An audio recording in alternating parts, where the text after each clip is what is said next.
What's up people? I'm wearing gloves because the phone that I'm reviewing today is specifically made for resistance and ruggedness like me. It's the least respect that I can show for today's phone.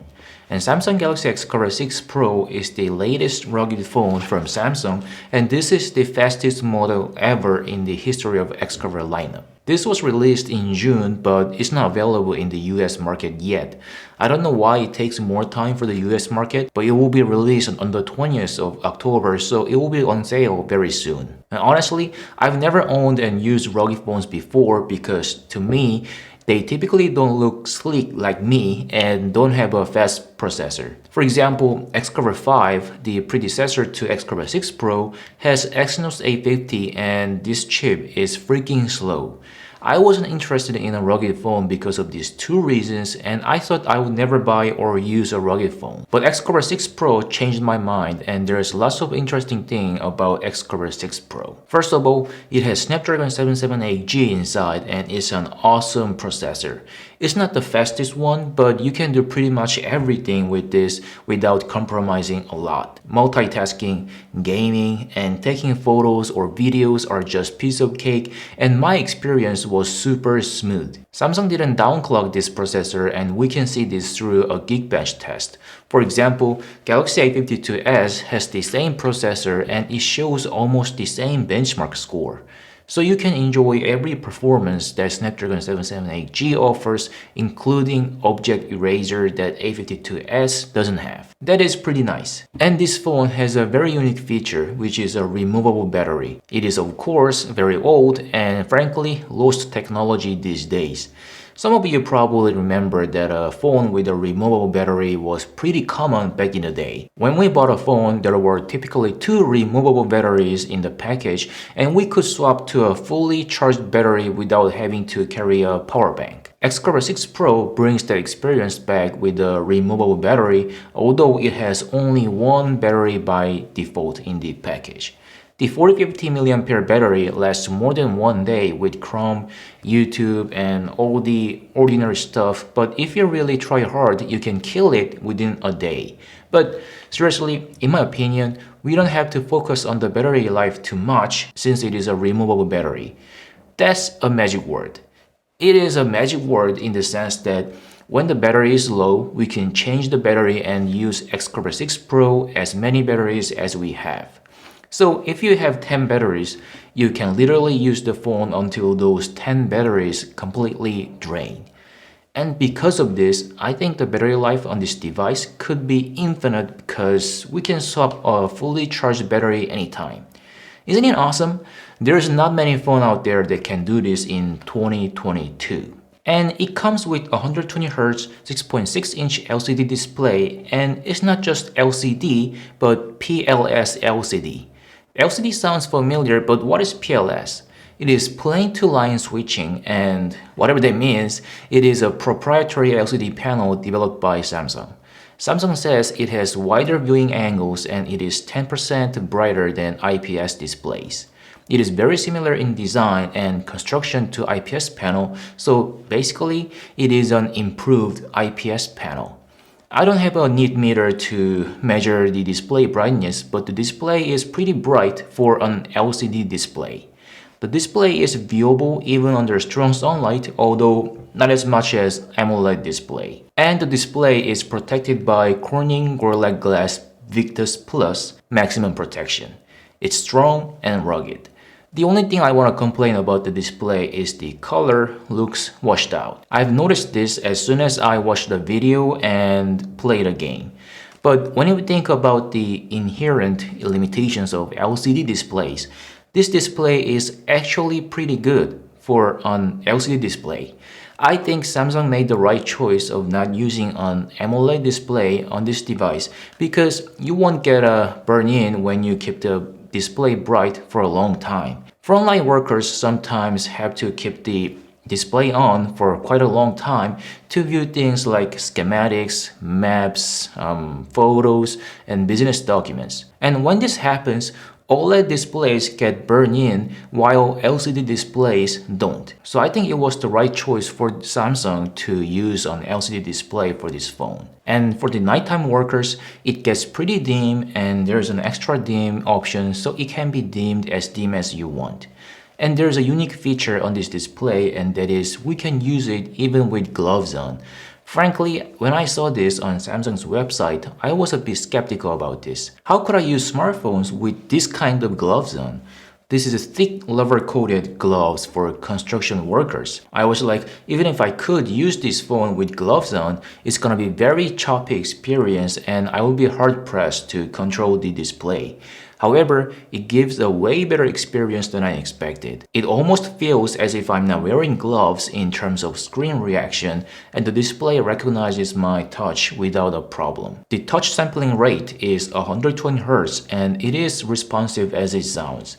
It handles fast typing pretty well, and when I play a game that needs a split-second response, I didn't feel any lag between my touch and reaction from the device. And as I mentioned in my unboxing video, XCover 6 Pro is not a small phone. It's bigger than S22 Ultra, which is quite large already, but XCover has a smaller display. But I didn't have any issue with putting this device into my pocket and keeping it there. I sometimes felt uncomfortable while sitting with the phone in my pocket, but it was pretty okay when I was walking around or just standing. Another unique feature of XCover 6 Pro is that it has two extra buttons in addition to a power button and a volume rocker. These two buttons are XCover key and top key, and you can customize these buttons to your liking, but not for everything. For XCover key, the customization option is fairly limited. You can only choose apps with push-to-talk communication support like Zello or Microsoft Teams. And I'm gonna show you how it works using Zello. When I push and hold the XCover key, I'm in speaking mode, and after saying whatever I want to say, I'm gonna release the key to send the message. Zello is in echo mode now, so we can hear what the actual message would sound to the counterparty. Subscribe to Technoliot. Subscribe to Technoliot. See? And you can also do this with the screen off, and it works just like a walkie-talkie. Let me show you again. So I'm gonna turn the screen off, and subscribe to Technoliot. Subscribe to Technoliot. Awesome. Now we have walkie-talkie. And you can choose every app, including quick access to flashlight for the top key. It is possible to activate two different apps with the top key by pressing and holding it. I use it as a flashlight power button for single press and Google Maps for press and hold. It's a truly convenient way to quick launch your favorite apps, but the screen should be turned on to use the top key. It doesn't work with the screen off. And there's a LED indicator right beside the top key. It's another nice feature that was common in the old days, but can't be found easily these days anymore. You can check the status of the phone without turning the screen on because it shows different colors for different notifications. For example, for emails, the LED indicator rapidly blinks in white color, and for a missed phone call, it rapidly blinks in green color, and for a low battery situation, it shows blinking red. And when it's charging, it shows red, and when it's fully charged and still connected to the cable, it shows green. It would have been much better if I could choose a specific color for a specific notification. But unlike XCover key and the top key, there's no customization option at all for LED indicator. Then let's talk about the camera. It has 50 megapixel wide, 8 megapixel ultra wide, and 13 megapixel selfie camera. There's no optical image stabilization and laser-assisted autofocus, but it makes a sharp and nice image. I was able to get a crisp image of fast-moving cars just by point and shooting. And in Pro mode, you can manually control shutter speed, ISO, and other stuff just like a professional camera. One thing I was really impressed with is the portrait mode. It is near perfect even in a challenging situation. The sculpture in the photo has a lot of areas for the camera and processor to process, and it hits the nail on its head. I tested this more than several times and the phone didn't struggle and it always made a super good result. And the night mode is fantastic. It makes a night and day difference without too much noise in a photo. It takes a little bit more time to take photo than the normal mode, but the result is worth waiting for. And XCover 6 Pro has a mono speaker, and although it gets pretty loud, I can say it sounds good. It does not sound good. It sounds like a typical mono speaker and it starts making a breaking sound near maxed out level. This is one of the most horrible sounds that I've heard from a mobile device. There's a Dolby Atmos support, but it only works with headphones or earphones on. And thanks to LDAC and high-res audio support, the audio is pretty good and stable when you use compatible headphones. And one of the key features of XCover 6 Pro is a MIL-SPEC certification. This certification is given to a product that has passed rigorous testing, especially focused on environmental conditions like extreme temperature, moisture, dust, and shock. Since it's a military standard to test the limits of a product, it's safe to say a product with this certification is pretty tough. But there's a catch. To use the MIL-SPEC label, companies don't have to be verified by any one agency. So technically speaking, this product could have not been verified or checked by a third party about its ruggedness. Well, as of today, that's not true because here I am as a third party to test how rugged XCover 6 Pro is. First thing I'm gonna do is a water test. As you saw at the beginning of this video, nothing happened when it's in calm water. Frankly, I'm a bit skeptical about its water resistance since the plastic cover doesn't look that watertight. It has IP68 rating and Samsung says it holds up to 1.5 meters for 35 minutes, so it gotta be okay in calm water in a container. But what if there's a storm coming?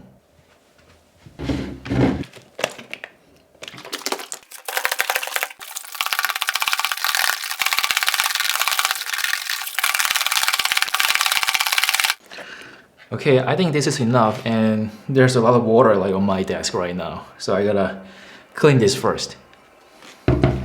So let's open the container.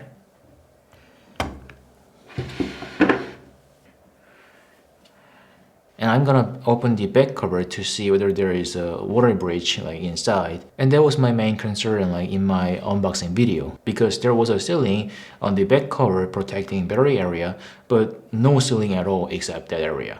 So let's see. Open sesame. The moment of truth. So surprisingly, there's a water all over the place. Yeah, you can see it here. We cannot find any place that is not water inside. So this is kind of disappointing. I kind of doubt at this point whether this phone will be okay. I'm gonna wait it out for one day and let's see. And this is the back cover, and as you can see, there's water like all over the place, just like the device itself, including the seal protected battery area. So after testing the phone for a day, it is clear that the phone is okay. I was worried because the battery area was breached in spite of the sealing on the cover. But it is pretty okay after drying it and everything works as it's supposed to, except the microphone. It made a sound like I'm talking from underwater. I thought I gotta get my phone serviced, but it became okay after one day. I guess it takes time to get rid of water from the microphone. So if you have a water contact and the mic doesn't work, give it a day or two before visiting a service center.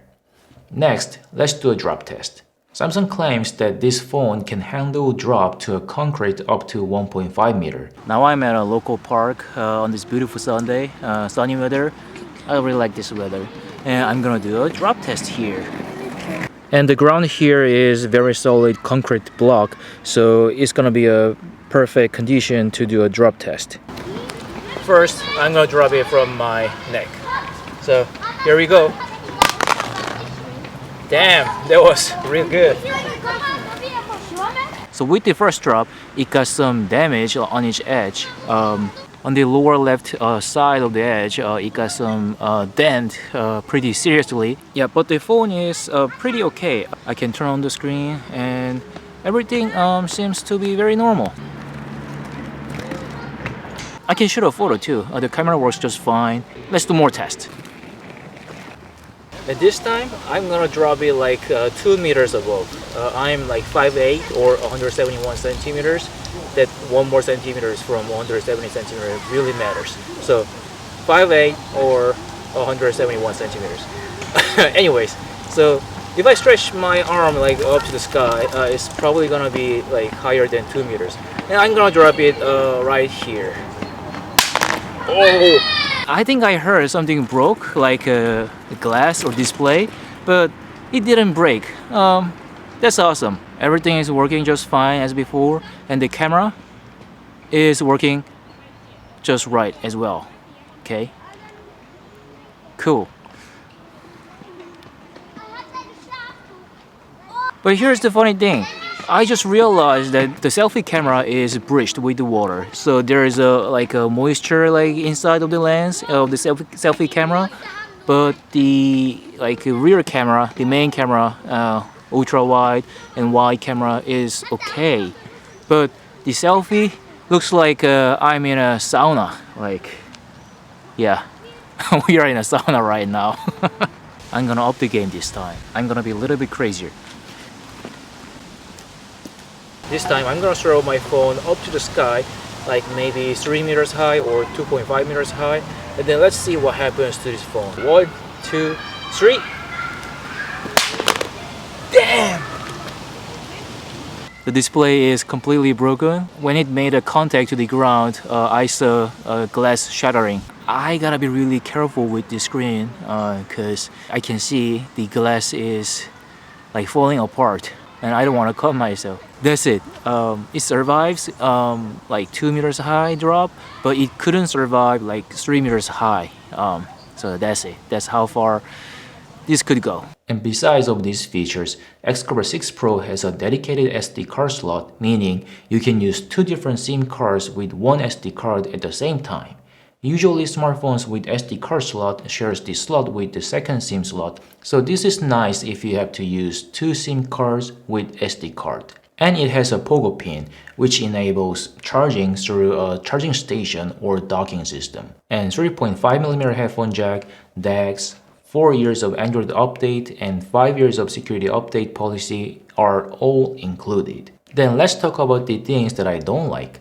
Firstly, there's only 1 battery in the package. This is insane and total nonsense. We used to have 2 batteries when most of the phones had a removable battery. And when you buy a phone with a removable battery, you expect that you will be able to take full advantage of it right out of the box. Well, good luck with that with only 1 battery. I gotta buy extra batteries, and it's not super expensive, but it's not super cheap either. This is not satisfying because I don't get to enjoy the benefit of having a removable battery right from the get-go. I think Samsung should have put at least 2 batteries in the box. And although I have no complaint about the battery life, it would be much better if the battery had more capacity. 40-50 mAh is pretty enough for 1 day use for me, but I think it gotta be at least 5000 mAh these days. Even low-tier smartphones have 5000 these days. And the charging speed is too slow. It supports 15-watt charging, and it feels like it takes more time than other phones with 15-watt charging. Maybe it's because it has a removable battery, but my take on this is Samsung is not seeing the whole picture even though the company is targeting frontline workers. Frontline workers usually do time-sensitive stuff, so they need a device that is always up and ready. So they need extra batteries or fast charging to keep their devices alive all the time. And guess what? There's no extra battery, no fast charging, no power brick, and no charging dock. I think Samsung expects whoever buys this phone to purchase a charging docks and batteries. And it's kinda hard to buy a charging dock. I wanted to use the pogo pin, so I searched on Amazon, but I couldn't find a charging dock made by Samsung. And besides, it's not easy to find the compatible charging dock for this device. And my next complaint is the fingerprint sensor. It is a side-mounted fingerprint sensor, and sometimes it fails to read my fingerprint multiple times in a row. To be fair, it's quite a thin sensor, so I think this is kinda inevitable. There's a physical limitation that comes from the size of the sensor. But when I see it doesn't read my fingerprint multiple times and makes me unlock the phone by pattern, It drives me nuts. And the haptic feedback and mono speaker are below average. The haptic motor feels somewhat worse than Galaxy A53. It feels kinda light. That doesn't mean it's weak, so you won't miss any messages or phone calls, but the vibration doesn't feel satisfying. And this could be coming from the fact that XCover 6 Pro has a protective plastic housing because it's a rugged phone. And the mono speaker sounds awful, honestly. It's loud and clear, so it shows that this device is built for clear communication, not for entertainment. So my complaint about the mono speaker could be not legit, but you're gonna know what you're gonna get. And the top key is not active when the screen is off, and I think this could be a lot more useful if I can use it when the screen is off. I think in that way, it truly completes the idea of quick launch. And lack of telescope lens is kinda bummer for a device that is targeting frontline workers or outdoor purposes. I served as a naval officer, and when I was on the field, I had many occasions where I had to take telescope photos. And this could happen to shipyard workers, harbor workers, and many other field workers. I can do 10x digital zoom, but the image from a telescope lens would be much better to recognize what's in the photo than digital zoom. I think Galaxy XCover 6 Pro is a well-made, good-looking rugged phone with a fast processor, customizable physical buttons, MIL-SPEC, dedicated SD card slot, headphone jack, removable battery, pogo pin, LED indicator, nice LCD display, and long-term software support. It could have been a lot better if there were more than one battery in the package, and I wish the charging dock was more accessible, but this is the first rugged phone I want to use for the first time. Because it's a good all-round phone, not only for frontline workers, but also for everyone. So what do you think? I think if you're already a rugged phone user, you won't be disappointed with XCover 6 Pro because it has a lot of features that could be very useful for rugged phone users.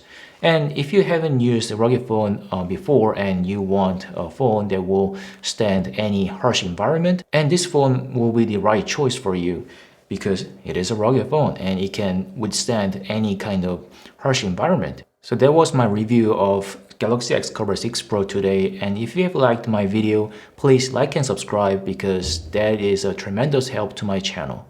Then, as always, see ya!